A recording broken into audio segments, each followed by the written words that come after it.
La commune de Gashiga dans la Benue, région du Nord, Cameroun, s'ouvre au grand public. C'était à l'occasion d'une journée portes ouvertes de l'état civil organisée ce lundi 14 novembre 2022 à l'esplanade de cette municipalité. Ici, il était question d'informer les populations sur les activités qu'elles mènent déjà au quotidien et surtout sensibiliser ces derniers sur les faits d'établissement de l'état civil qui était l'objet principal de cette journée. Il a été question au cours de ce jour de montrer aux uns et aux autres le bien fondé, l'importance d'enregistrement de l'ensemble des faits d'état civil. J'ose penser que au terme de cette journée portes ouvertes, chaque leader, chaque force vive de notre commune, chacun va jouer sa partition.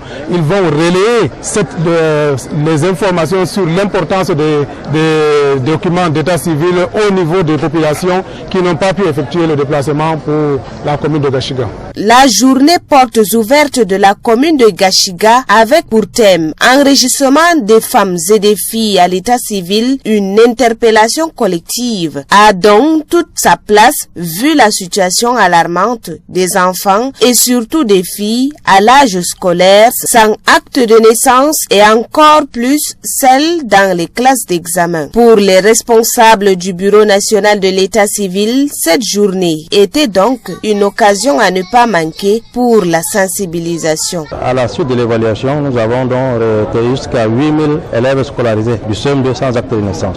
Alors la situation est vraiment alarmante quand on sait qu'à partir de décembre, il faudrait que les dossiers soient déposés au niveau des inspections, également au niveau des délégations régionales pour que les enfants puissent composer les examens. Donc pourquoi, n'est-ce pas, nous avons profité des journées portes ouvertes qu'organise la mairie pour venir donc sensibiliser davantage et expliquer aux populations quels sont les biens fondés de l'enregistrement et quels sont les biens, les droits que l'enfant a en obtenant, n'est-ce pas, les actes de naissance. La commune de Gashiga a donc pu mettre en valeur lors de ce JPO son expertise ou plutôt dire son savoir-faire, notamment pour ce qui est de l'établissement des actes de naissance, fort salué par le représentant du numéro 1 de l'arrondissement qui prenait part à cette cérémonie. Certes, beaucoup est fait, mais il en reste encore. Le deuxième temps fort de ce JPO était le mariage collectif. Plusieurs couples ont ainsi eu l'honneur d'être unis par le lien du mariage. La journée portes ouvertes de la commune de Gashiga a permis une fois encore de montrer aux populations l'élan du cœur du maire Abdourahmane qui à cette occasion a remis séance tenante des kits scolaires aux meilleurs élèves des écoles primaires de son arrondissement. Des kits constitués des sacs, des cahiers, des stylos et d'autres fournitures scolaires de grande importance pour les enfants et leurs différents parents. Pour le maire, encourager ses enfants est plus que significatif. Des sketchs démontrant l'importance de l'état civil qui confère l'appartenance d'un citoyen à une république et des prestations culturelles de la place ont donné un état particulier à cette grande cérémonie et rendez-vous a été pris pour l'année prochaine.